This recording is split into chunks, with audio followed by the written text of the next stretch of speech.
পারিস তাহলেই তোদের পুকুর জলে ভরে উঠবে, নইলে নয়, আর তোদের কোনো মঙ্গল নেই। সকালে ঘুম ভাঙার পর স্বপ্নের কথা মনে করে তারা কান্নায় ভেঙে পড়ল। অনেকক্ষণ কান্নাকাটির পর তারা স্থির করল যে মা ষষ্ঠীর আদেশে তারা যেমন করেই হোক নিশ্চয় পালন করবে।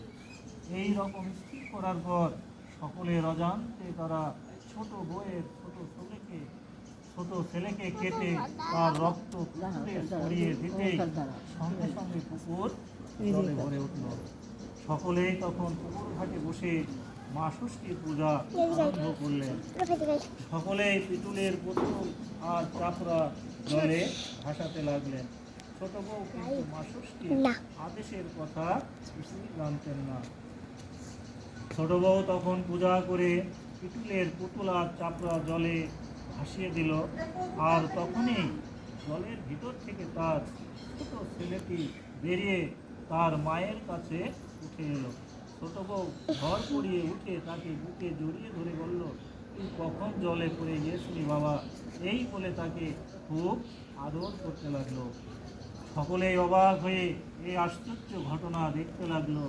এই ঘটনার কথা জানিয়ে বণিকের কাছে খবর পৌঁছানো হলো।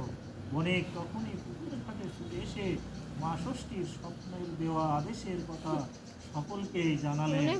শুনে সকলে খুব আশ্চর্য হয়ে গেলেন। এরপর বণিকের ছেলেদের বউয়েরা তাদের ছেলেদের কোলে নিয়ে আঁচলে কলা বেঁধে ষষ্ঠী দেবীর মাহাত্ম্যের কথা শুনতে বসলো।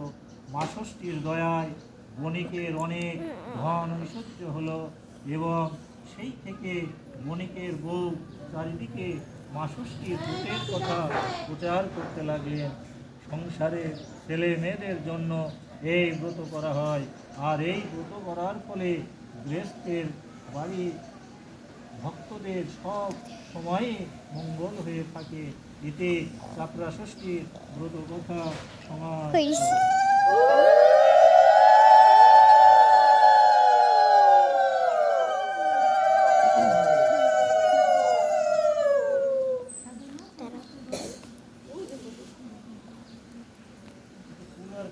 পূজার দিন অন্তত একটু ধূপটা জ্বালাবো, ধূপ দিতে ধূপটা দেবে।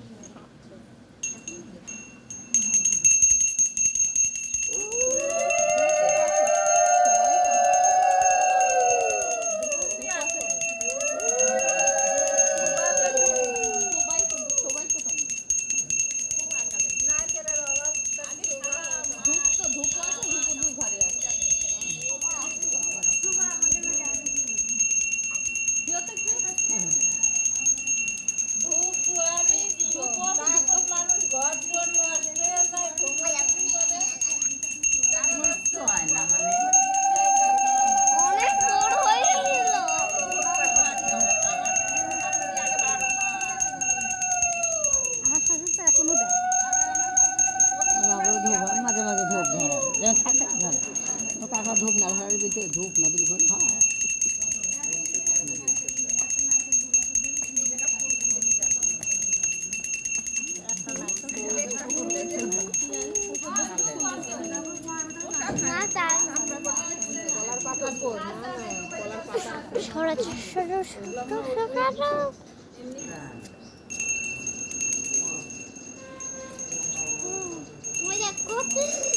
চুপ চুপ